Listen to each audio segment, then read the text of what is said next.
Hello students, class 11 micro economics. आज की class में हम lesson second theory of consumer behaviour या कंज्यूमर्स इक्विलिब्रियम के बारे में जो कंसेप्ट हैं। अभी तक हमने लेसन सेकंड की 3 क्लासें, पिछली क्लासों में हमने यूटिलिटी एनालिसिस, कार्डिनल अप्रोच और ऑर्डिनल अप्रोच क्या होती है उसका मीनिंग समझा था। फिर टोटल यूटिलिटी और मार्जिनल यूटिलिटी के बीच में क्या क्या रिलेशनशिप हैं, और law of equi marginal utility and law of equi marginal utility, यहाँ तक हम डिस्कस कर चुके हैं। अब देखिए, आज की क्लास में हम इसी लेसन का एक नया टॉपिक स्टार्ट करेंगे। कंज्यूमर इक्विलिब्रियम का जो टॉपिक है उसमें हम इनडिफरेंस कर्व, ठीक है, इनडिफरेंस कर्व क्या होता है और इनडिफरेंस कर्व का यूज करके कंज्यूमर का जो इक्विलिब्रियम है, मतलब कंज्यूमर को मैक्सिमम सेटिस्फेक्शन कहाँ से कहाँ मिल सकता है, उसका डिटर्मिनेशन किस तरीके से होगा, उसको हम डिस्कस करेंगे। देखिए, सबसे पहले अगर हम इनडिफरेंस कर्व की बात करें तो जो इनडिफरेंस कर्व है उसमें कंज्यूमर अगर कोई दो कमोडिटी यूज करता है, दो कमोडिटी से रिलेटेड है। हमारा जो इनडिफरेंस कर्व एनालिसिस है उसमें कंज्यूमर जो है वो दो कमोडिटी का यूज करता है। अब देखिए, जो कर्व है, कर्व तो क्या होगा, एक हम डायग्राम बनाएंगे उसमें जो कर्व बनता है, ठीक है, वो कर्व होगा। अब देखिए, इनडिफरेंस कर्व की अगर हम डेफिनेशन की बात करें तो इसका मीनिंग क्या होता है कि जो इनडिफरेंस कर्व है वो क्या शो करता है, combinations of two commodity between which a consumer is indifferent. Each combination offer him the same level of satisfaction. Consumer अगर दो कमोडिटी एक्स एंड वाई का कंज्यूम कर रहा है, यूज कर रहा है, तो जो इनडिफरेंस कर्व है वो इन दोनों कमोडिटी एक्स और वाई के उन डिफरेंट कॉम्बिनेशंस को शो करता है जहां पर कंज्यूमर को जो सेटिस्फेक्शन मिल रहा है उन सारे कॉम्बिनेशंस पर लेवल ऑफ सेटिस्फेक्शन जो वो क्या है, सेम है, इक्वल है। और इसलिए कंज्यूमर क्या होता है, इनमें से किसी एक कॉम्बिनेशन को वो ज्यादा प्रिफर नहीं कर सकता है। क्यों नहीं कर सकता है? क्योंकि सारे कॉम्बिनेशन उसके पास में जो अवेलेबल हैं वो क्या ऑफर कर रहे हैं, सेम लेवल ऑफ सेटिस्फेक्शन। अगर हम मान लेते हैं कि कंज्यूमर के पास में चार कॉम्बिनेशन है, ए बी सी डी, ठीक है, एक्स और वाई दो कमोडिटी के डिफरेंट कॉम्बिनेशन है, ठीक है। डिफरेंट कॉम्बिनेशन का मतलब क्या हो गया कि जो ए कॉम्बिनेशन है उसमें एक्स और वाई की कितनी कितनी क्वांटिटी है, दोनों की अलग अलग क्वांटिटी होगी। बी कॉम्बिनेशन में दोनों गुड्स की अलग अलग क्वांटिटी होगी, सी में अलग अलग होगी, डी में अलग अलग होगी, कुछ भी हो सकती हैं, ठीक है। तो ये जो डिफरेंट कॉम्बिनेशंस बन रहे हैं एक्स और वाई कमोडिटी के, जहां पर कंज्यूमर को जो सेटिस्फेक्शन मिल रहा है उसका लेवल क्या है, सेम है, ठीक है। अगर ए पर जितना सेटिस्फेक्शन मिल रहा है वो इक्वल है बी के, उतना ही उसको सेटिस्फेक्शन सी कॉम्बिनेशन में मिल रहा है और उतना ही कॉम्बिनेशन उसको डी कॉम्बिनेशन पर मिल रहा है। तो जो इनडिफरेंस कर्व हैं वो क्या शो करते हैं, different combination of two commodity which offer same level of satisfaction, जो कंज्यूमर को क्या करते हैं, same level of satisfaction offer करते हैं। और इसीलिए कंज्यूमर क्या होता है, इनके बीच में इनडिफरेंट रहता है। इनडिफरेंट का मतलब क्या हो गया, A combination, B combination, C combination, D combination, जितने भी उसके पास में कॉम्बिनेशन है उन सभी पे जो सेटिस्फेक्शन मिल रहा है उसका लेवल सेम है, इक्वल है। इसी वजह से वो इनमें से किसी एक कॉम्बिनेशन को दूसरे के कंपैरिजन में ज्यादा प्रिफर नहीं कर सकता है, ज्यादा पसंद नहीं कर सकता है। और इसी वजह से कंज्यूमर इनके बीच में क्या रहता है, इनडिफरेंट रहता है, ठीक है। इनडिफरेंट का मतलब क्या हो गया, किसी एक कॉम्बिनेशन को दूसरे के कंपैरिजन में वो ज्यादा प्रिफर नहीं कर सकता है। क्यों नहीं कर सकता है? क्योंकि इनडिफरेंस का जो वो क्या बता रहा है, इन दो कमोडिटी के डिफरेंट कॉम्बिनेशन जहां पर कंज्यूमर को जो सेटिस्फेक्शन मिल रहा है उसका लेवल क्या है, इक्वल है। सारे कॉम्बिनेशन पर, एक कॉम्बिनेशन पर कंज्यूमर को जितना सेटिस्फेक्शन मिल रहा है उतना ही उसको बी पे मिल रहा है, उतना ही उसको सी पे मिल रहा है, उतना ही उसको डी पे मिल रहा है। अब देखिए, कॉम्बिनेशंस की हम बात कर रहे थे, कॉम्बिनेशंस कौन कौन से हो सकते हैं इसको आगे हम एक शेड्यूल या शेड्यूल से देखेंगे। और फिर जो शेड्यूल बनेगी जिसको हम इनडिफरेंशिएट भी कह सकते हैं, उसको अगर हम एक डायग्राम से रिप्रेजेंट कर रहे हैं और जो हमारा कर्व बनेगा वो एक तरह से क्या होगा, इनडिफरेंस कर्व होगा। तो इनडिफरेंस कर्व की अगर बात करो, चाहे आप इनडिफरेंशिएट की बात करो, दोनों की डेफिनेशन सेम होती हैं, बस दोनों में डिफरेंस क्या है कि जो इनडिफरेंशिएट है वो एक तरह से क्या होता है, दोनों कमोडिटी के जो डिफरेंट कॉम्बिनेशन से जहां पर कंज्यूमर को जो सेटिस्फेक्शन मिल रहा है उसका लेवल सेम है। इस रिलेशनशिप को अगर हम एक शेड्यूल से, एक टेबल से रिप्रेजेंट करें तो ये क्या कहलाएगा, हमारा इनडिफरेंशिएट। और अगर इसी रिलेशनशिप को अगर हम एक डायग्राम से रिप्रेजेंट करें तो हमारा जो कर्व बनेगा उस कर्व को हम क्या कहेंगे, इनडिफरेंस कर्व कहेंगे। तो सबसे पहले आपको इसका मीनिंग समझ में आ गया होगा, और अगर नहीं भी आया है तो आगे हम इसकी जो शेड्यूल है, टेबल है, इसके जो डिफरेंट कॉम्बिनेशन है उनको समझेंगे। उसके बाद में हम एक डायग्राम बनाएंगे, इसका कर्व बनाएंगे, उसके बाद में आपको जो डेफिनेशन है वो अच्छी सी समझ में आ जाएगी। इससे पहले हम एक बार और देख लेते हैं कि इनडिफरेंशिएट क्या होता है। तो इनडिफरेंशिएट भी क्या होते हैं, it is a set of combination of to commodities which offer a consumer the same level of satisfaction so that he is indifferent between this combination. जो इनडिफरेंशिएट है वो क्या शो करते हैं, different combinations of to commodities जो consumer को क्या offer करते हैं, सेम लेवल ऑफ सेटिस्फेक्शन। और इसी वजह से कंज्यूमर क्या होता है, किसी एक कॉम्बिनेशन को ज्यादा प्रिफर नहीं कर सकता है, इनके बीच में वो क्या रहता है, इनडिफरेंट रहता है। अब देखिए, इसको हम एक्सप्लेन करने के लिए एक टेबल बनाते हैं। हम कुछ नंबर जो है वो एज्यूम कर लेते हैं। सबसे पहले हम मान लेते हैं कि जो कंज्यूमर है वो क्या कर रहा है, एक्स एंड वाई दो कमोडिटी हैं उनका वो यूज कर रहा है, उनका वो कंज्यूम कर रहा है। ठीक है, कंज्यूमर के पास में दो कमोडिटी हैं, एक्स एंड वाई, जिसका वो कंज्यूम कर रहा है। अब देखिए, एक्स और वाई की हम कुछ क्वांटिटी ले लेते हैं कि कंज्यूमर जो है वो एक्स का जो कंजप्शन है उसको वो बढ़ाना चाहता है। अब देखिए, जब एक का कंजप्शन कंज्यूमर बढ़ाएगा तो दूसरे का जो कंजप्शन है उसको क्या करना पड़ेगा, कम करना पड़ेगा। क्योंकि देखिए, हम क्या बात कर रहे हैं, जो सेटिस्फेक्शन का लेवल है वो इक्वल रहना चाहिए, और इक्वल सेटिस्फेक्शन का जो लेवल है उसको बनाए रखने के लिए क्या जरूरी है, जब कंज्यूमर एक का कंजप्शन बढ़ाए, एक कमोडिटी का अगर कंजप्शन बढ़ाएगा तो दूसरे का उसको कम करना पड़ेगा, तभी लेवल ऑफ सेटिस्फेक्शन जो है वो क्या होगा, इक्वल होगा। अगर वो दोनों कमोडिटी का कंजप्शन बढ़ाएगा तो सेटिस्फेक्शन का लेवल इंक्रीज होगा, बढ़ेगा, और दोनों का कंजप्शन अगर कम कर देगा तो सेटिस्फेक्शन का जो लेवल है वो डिक्रीज हो जाएगा, कम हो जाएगा। तो इक्वल जो लेवल है उसको बनाए रखने के लिए क्या जरूरी है, एक का कंजप्शन बढ़ाया जाए तो दूसरे का जो कंजप्शन है वो कंज्यूमर कम करेगा। अब हम मान लेते हैं कि कंज्यूमर क्या करता है, एक्स का जो कंजप्शन है वो बढ़ाना चाहता है। एक्स की जो यूनिट बढ़ा रहा है वो है 1 2 3 4, हमने कुछ नंबर्स ले लिए हैं। और वाई का कंजप्शन वो क्या कर रहा है, कम कर रहा है। तो एक का कंजप्शन बढ़ाएगा तो दूसरे का कंजप्शन उसको कम करना पड़ेगा। अब कम किस तरीके से करना है वो थोड़ा आपको यहाँ पे ध्यान रखना है। तो जैसे सबसे पहले हमने एज्यूम कर लिया है कि जो एक कॉम्बिनेशन है उसमें कंज्यूमर क्या कर रहा है, एक्स की 1 यूनिट और वाई की 50 यूनिट जो है वो परचेज कर रहा है, यूज कर रहा है।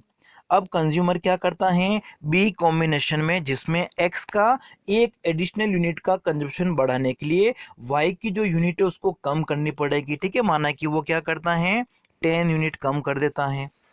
सेकंड कॉम्बिनेशन जो बी कॉम्बिनेशन है उसमें कंज्यूमर क्या कर रहा है, एक्स की 2 यूनिट और वाई की 40 यूनिट कंज्यूम कर रहा है। लेकिन इन डिफरेंस कर की बात करेंगे तो चाहे जो कंज्यूमर है वो ए कॉम्बिनेशन ले चाहे वो बी लें, दोनों जगह जो सेटिस्फेक्शन जितना है इक्वल है, जितना उसको सेटिस्फेक्शन ए पे मिल रहा है उतना ही उसको बी पे मिल रहा है। अगर हम सी कॉम्बिनेशन की बात करें जिसमें कंज्यूमर एक्स की एक एडिशनल यूनिट को और बढ़ाना चाहता है तो वाई की यूनिट उसको कम करनी पड़ेगी। अब देखो कितनी कम करनी पड़ेगी वो देखिए, सबसे पहले हमने 50 से 40 कितनी यूनिट कम की हैं, 10 यूनिट कम की हैं। तो अगली बार हमको क्या करना पड़ेगा, इससे थोड़ा कम, इससे कम रेट से कम करना पड़ेगा। ठीक है, कम रेट से कम करना पड़ेगा मतलब क्या हो गया, 50 और 40 के बीच में अगर 10 का डिफरेंस है तो अगली बार जो हम डिफरेंस लेंगे वो 10 से कम होना चाहिए।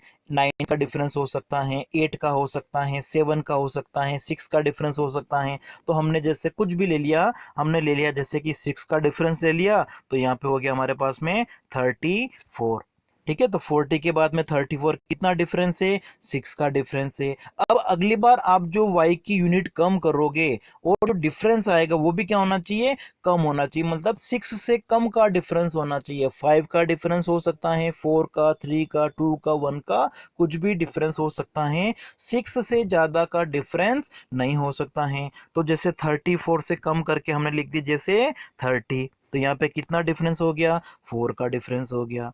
ठीक है। इस तरीके से आपको आप 30 के बाद में जैसे आप 28 लिख सकते हो जिसमें 2 का डिफरेंस हो जाएगा। 30 के बाद आप 25 नहीं लिख सकते हो। ठीक है। 30 के बाद में 25 नहीं ले सकते हैं क्योंकि 25 लोगे तो 5 का डिफरेंस हो जाएगा। जबकि 34 और 30 में कितना डिफरेंस है, 4 का डिफरेंस है। तो अगली बार जो डिफरेंस होगा वो 4 से कम होना चाहिए, 4 का डिफरेंस भी नहीं हो सकता है। ठीक है। क्यों नहीं हो सकता है इसके बारे में भी आगे हम और डिस्कस करेंगे। ठीक है। तो कंज्यूमर के पास में जैसे डिफरेंट कॉम्बिनेशंस हो गए हैं, A combination, B combination, C, D, तो इन सारे कॉम्बिनेशंस पर जो लेवल ऑफ सेटिस्फेक्शन वो क्या है, इक्वल हैं। ठीक है। तो ये कुछ नंबर हमने एज्यूम करके टेबल बनाए हैं। आप कुछ भी नंबर लेके टेबल बना सकते हो। आप अगर कोई बुक पढ़ रहे हो उसमें जो टेबल है वो लेके बना सकते हो, या आप मन से कोई भी नंबर एज्यूम करके बना सकते हैं। अब देखिए जैसे हमने यहाँ पे एक टेबल बना रखी है जिसमें हमारे पास में कॉम्बिनेशंस कौन कौन से हैं, ए बी सी डी, और कंज्यूमर एक्स की जो यूनिट है वो 1 यूनिट इंक्रीज कर रहा है, 1 2 3 4। जो वाई की हमने यूनिट ली है एक कॉम्बिनेशन में कितनी है, सबसे पहले 15 यूनिट है। उसके बाद में हमने कितनी ली है, जब कंज्यूमर ने बी कॉम्बिनेशन में एक्स की एक यूनिट को बढ़ाया है, 1 से 2 यूनिट उसने कर दी है कंजप्शन की, तो वाई की जो क्वांटिटी उसने कम कर दी है, 15 से 15 से कितनी कर दी है, 10 कर दी है। तो यहाँ पर उसने जो क्वांटिटी कम की है वाई की वो कितनी की है, 10 कम की है। फिर उसके बाद में अगर हम देखें सी कॉम्बिनेशन में कंज्यूमर ने जब गुड एक्स की सेकंड से तीसरी, ठीक है, थर्ड यूनिट अगर वो कंज्यूम कर रहा है, तो वाई की जो क्वांटिटी वो उसने 10 से 6, ठीक है, 10 से 6 मतलब उसने 4 यूनिट जो है वो कम कर दी हैं। फिर उसके बाद में अगर हम डी कॉम्बिनेशन में देखें तो एक्स की एक एडिशनल यूनिट के लिए, तीसरी से चौथी यूनिट के लिए वाई की जो यूनिट है वो 6 से 4 कितनी यूनिट कम कर दी हैं, 2 यूनिट कम कर दी हैं। तो कंज्यूमर क्या करता है, इसको डिमिनिशिंग रेट से वो कम करता जाएगा। ठीक है। अब डिमिनिशिंग रेट ये क्या है उसको भी आगे हम डिस्कस करेंगे। तो सबसे पहले आपको ये जो टेबल है वो किस तरीके से बनानी है वो बनाना आना चाहिए। ठीक है। अब देखिए इसका हम कर्व किस तरीके से बनाएंगे वो आप समझिए, जिसको हम क्या कहते हैं, इंडिफरेंस कर्व कहेंगे। तो देखिए ये जो हमारा ओ एक्स एक्सिस है, यहाँ पर हमने ले लिया है सबसे पहले गुड एक्स, और दूसरी तरफ जो हमारा ओ वाई एक्सिस है यहाँ पर हम ले लेते हैं गुड वाई। अब देखिए गुड एक्स की जो यूनिट है वो हमारे पास में कितनी है, 1 2 3 4, तो ये हमने ले लिया 1 2 3 और ये हो गया हमारा 4। इसी तरीके से वाई की जो हाईएस्ट यूनिट हमारे पास में कितनी है, 15 है। तो देखिए जो ग्राफ बनाते हैं उस हिसाब से हम देखें तो यहाँ पे हम 3 का डिफरेंस ले लेते हैं। यहाँ पे हमने ले लिया 3 6 9 12 और ये हो गया हमारा 15। ठीक है। इस तरीके से हमने क्या किया, ग्राफ बनाने के लिए कुछ नंबर्स ले लिए हैं। ठीक है। ओ एक्स और ओ वाई एक्सिस पर, ओ वाई पर हमने क्या लिया है, वाई गुड लिए हैं, और ओ एक्स पे क्या लिया है, गुड एक्स। अब देखिए हम इन डिफरेंस कर्व किस तरीके से बनाएंगे। सबसे पहले हम एक कॉम्बिनेशन अगर लें तो यहाँ पर एक्स की 1 यूनिट और वाई की कितनी है, 15। तो देखिए एक्स की 1 यूनिट और वाई की होगी हमारी 15 यूनिट। अब हमने यहाँ पे पॉइंट लगा दिया है।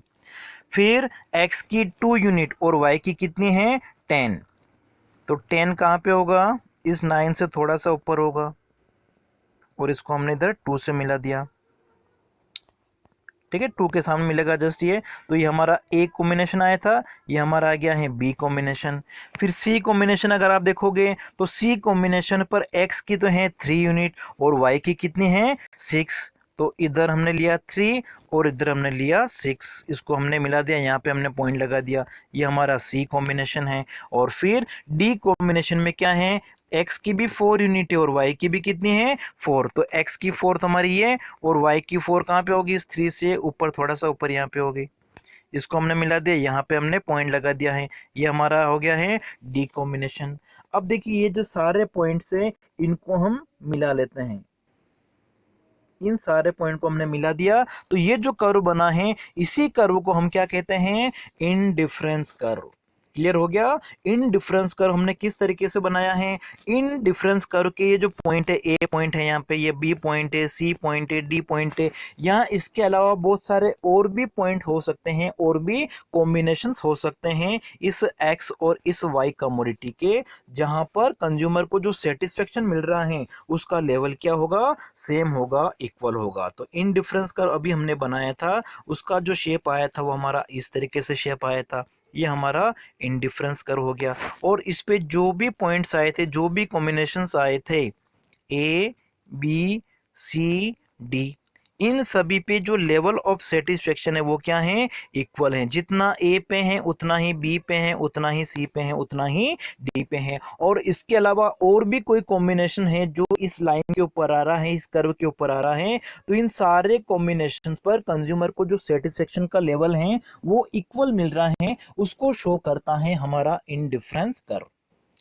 अब देखिए नेक्स्ट जो टॉपिक हमारा आ रहा है वो है इनडिफरेंस मैप क्या होता है, उसको हम समझते हैं। ठीक है, तो नेक्स्ट टॉपिक हमारा कौन सा है, इनडिफरेंस मैप। अब देखिए अभी हमने जो इनडिफरेंस कर्व बनाया था वो हमारा बना था इस शेप का। अगर हम एक ही डायग्राम में एक से ज्यादा इनडिफरेंस कर्व बना दें तो क्या बन जाएगा, इनडिफरेंस मैप बन जाएगा। इसलिए हम कह सकते हैं कि इनडिफरेंस मैप जो है वो क्या होता है, indifference map refers to a set of indifference curve. ठीक है, सेट ऑफ इंडिफरेंस कर्व का मतलब क्या हो गया, जब हमने दो तीन चार, ठीक है, दो या दो से ज्यादा कुछ इनडिफरेंस कर्व अगर हमने एक साथ एक ही सेट में एक ही डायग्राम में अगर हमने शो कर दिए हैं तो उसको हम क्या कहेंगे, इनडिफरेंस मैप कहेंगे। तो यहाँ पे देखिए हमारा एक इनडिफरेंस कर्व हमने यहाँ पे एक और बना दिया, एक और बना दिया। ठीक है, तीन चार जैसे हमने बना दिए हैं। ये हमारा इंडिफरेंस कर्व नंबर 1 हो गया, ये हमारा दूसरा हो गया, ये हमारा तीसरा हो गया, ये हमारा चौथा हो गया। इनको हमने नाम दे दिया है। ये हमारा IC1 है, ये हमारा IC2, ये हमारा IC3। ठीक है, IC का मतलब क्या हो गया, इंडिफरेंस कर्व। तो इंडिफरेंस कर्व ये हमारा पहला है, ये हमारा दूसरा, ये हमारा तीसरा। आप चाहो तो इसमें एक और बना लिया, जैसे ये इंडिफरेंस कर्व हमारा कौन सा हो गया, फोर्थ हो गया। तो जब हम एक ही डायग्राम में एक से ज्यादा इंडिफरेंस कर्व बना देंगे तो वो एक तरह से क्या कहलाएगा, इंडिफरेंस मैप। और इस इंडिफरेंस कर्व मैप में जो कर्व ऊपर की तरफ होगा, ठीक है, जैसे अगर हम देखें इस डायग्राम में तो IC3 कर्व जो है वो सबसे ऊपर है। इसका मतलब क्या हो गया, यहाँ पे जो लेवल ऑफ सेटिस्फेक्शन है वो क्या होगा, हायर होगा। ठीक है, सबसे ज्यादा होगा। Higher indifference curve shows higher level of satisfaction. जो कर्व ऊपर की तरफ होगा वहां पे सेटिस्फेक्शन का लेवल भी कंज्यूमर को क्या होता है, ज्यादा होता है, उसको बताएगा। तो इस डायग्राम में आप देखोगे IC3 पर जो लेवल ऑफ सेटिस्फेक्शन है वो सबसे ज्यादा है, उसके बाद में IC2 पे हैं, और उसके बाद में IC1 पर। तो जो इनडिफरेंस कर्व हमारा पहला जो है वो सबसे नीचे है, इसका मतलब यहाँ पे जो सेटिस्फेक्शन मिल रहा है वो कंज्यूमर को सबसे कम मिल रहा है। अब देखो अगर हम कंज्यूमर की इनकम की बात करें तो कंज्यूमर की जो इनकम है, ठीक है, उसमें से अपनी इनकम से वो उसमें से जो कर्व ऊपर हैं वहां पे वो रहना चाहेगा। ठीक है, IC1 IC2 IC3 में उसके पास में जो भी गिवन इनकम है उस इनकम से अगर वो कोई कॉम्बिनेशन परचेज कर सकता है तो हमेशा कंज्यूमर अपने सेटिस्फेक्शन को मैक्सिमाइज करने के लिए क्या करना चाहेगा, वो ऊपर वाले कर्व पे रहना चाहेगा। ठीक है, जिसके बारे में आगे हम जब कंज्यूमर इक्विलिब्रियम का कंसेप्ट पढ़ेंगे उस समय और देखेंगे। तो यहाँ पे आपको बस ये ध्यान रखना है कि इनडिफरेंस मैप का मतलब क्या हो गया, जब हम एक ही डायग्राम में एक से ज्यादा इनडिफरेंस कर्व बना देते हैं। सेट ऑफ इनडिफरेंस कर्व जो होता है उसको एक्सप्लेन करने के लिए हमने तीन चार इनडिफरेंस कर्व एक ही डायग्राम में बता दिए हैं बस। अब देखिए एक ही इनडिफरेंस कर्व की अगर हम बात करेंगे तो इसके हर एक पॉइंट पर जो लेवल ऑफ सेटिस्फेक्शन है वो इक्वल होगा। फिर IC2 की बात करोगे तो IC2 पर जो पॉइंट्स होंगे वहां पर भी जो भी कॉम्बिनेशन है वहां पर भी लेवल ऑफ सेटिस्फेक्शन क्या होगा, सेम होगा। IC1 पर जो पॉइंट होंगे उन सब पर भी लेवल ऑफ सेटिस्फेक्शन क्या होगा, सेम होगा। लेकिन IC1 पर सेटिस्फेक्शन का लेवल IC2 पर दोनों पर क्या होगा, अलग अलग होगा। IC3 पर लेवल ऑफ सेटिस्फेक्शन वो भी अलग होगा। जो सबसे ऊपर कर्व है, ठीक है, वहां पर लेवल ऑफ सेटिस्फेक्शन जो क्या होता है, ज्यादा होता है। तो ये हो गया हमारा इनडिफरेंस मैप। अब देखिए इसके बाद में हम एक टॉपिक एक और समझ लेते हैं कि जो मार्जिनल रेट ऑफ सब्स्टिट्यूशन है, MRS क्या होती हैं, ठीक है, मार्जिनल रेट ऑफ सब्स्टिट्यूशन क्या होती हैं, उसको भी हम साथ साथ में समझ लेते हैं।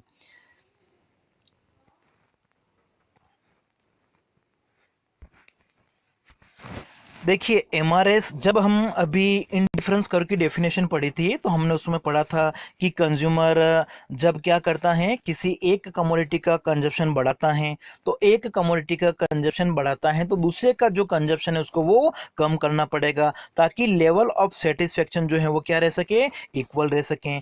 तो जब कंज्यूमर अपने सेटिस्फेक्शन की लेवल को इक्वल बनाए रखने के लिए एक का कंजप्शन बढ़ाता है तो दूसरे का कंजप्शन कम करता है, तो दूसरी कमोडिटी की वो जितनी भी क्वांटिटी कम करता है, जिस रेट से कम करता है, उसी रेट को हम क्या कहेंगे, MRS कहेंगे।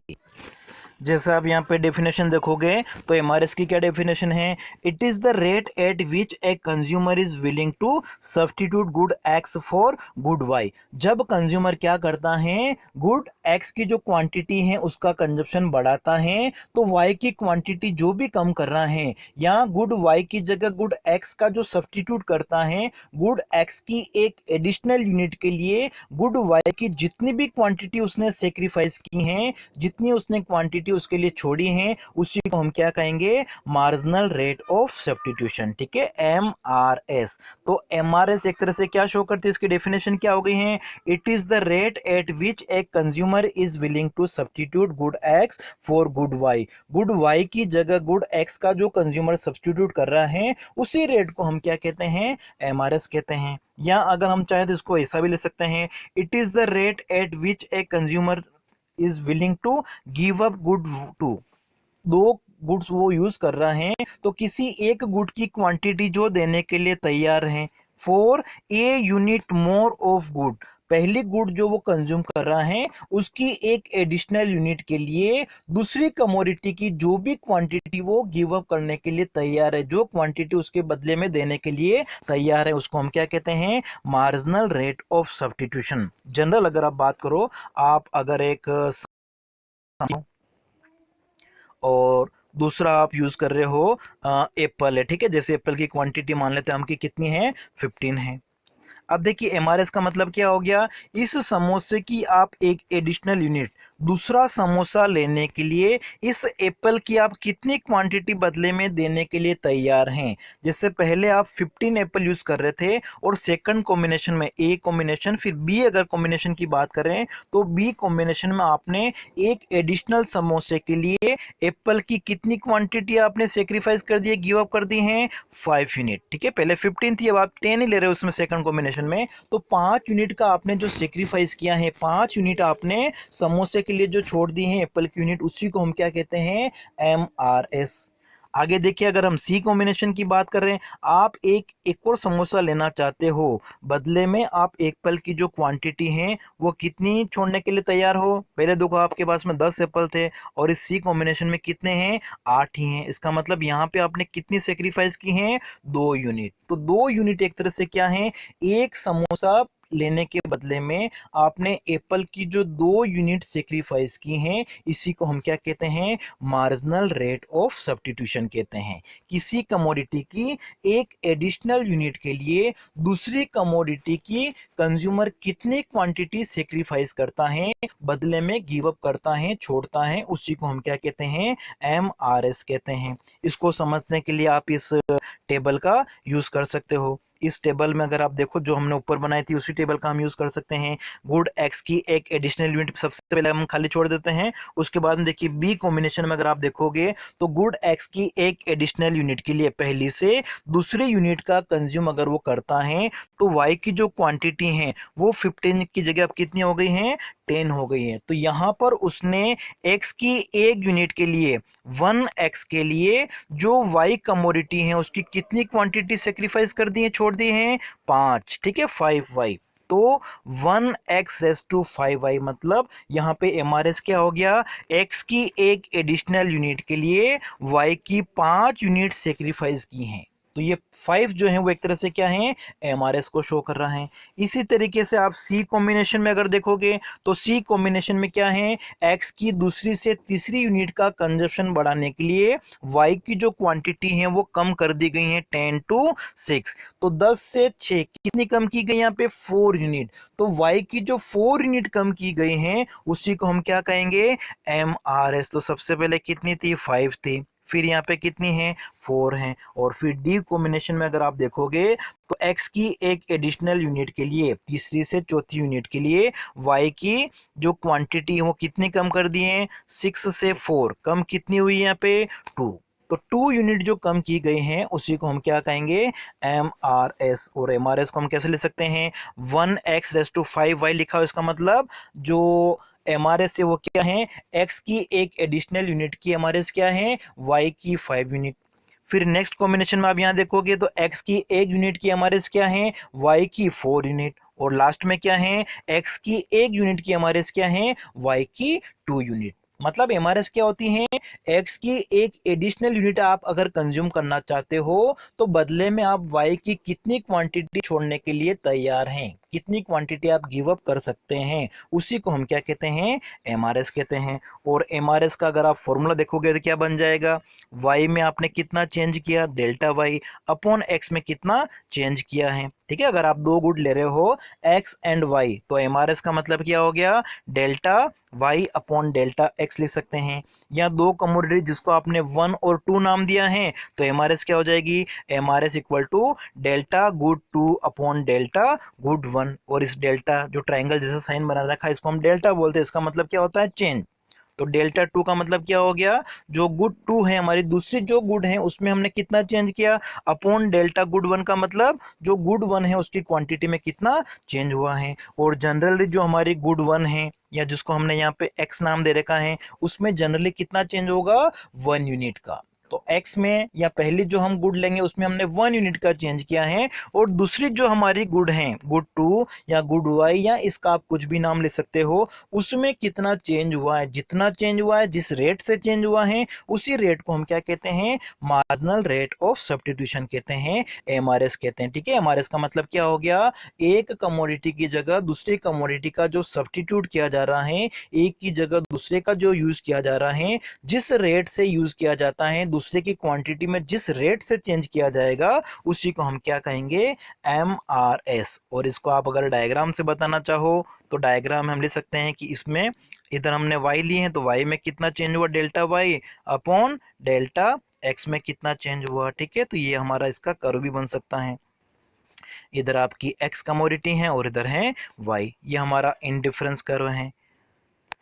तो आज की क्लास में हम इतना ही। नेक्स्ट क्लास में हम जो इनडिफरेंस कर्व हैं उसके कौन कौन से फीचर्स हैं, उसके कौन कौन सी प्रॉपर्टीज हैं या कैरेक्टरिस्टिक्स हैं, और फिर बजट लाइन का जो कंसेप्ट है, आगे के जो हमारा टॉपिक है उसको हम नेक्स्ट क्लास में कवर करेंगे।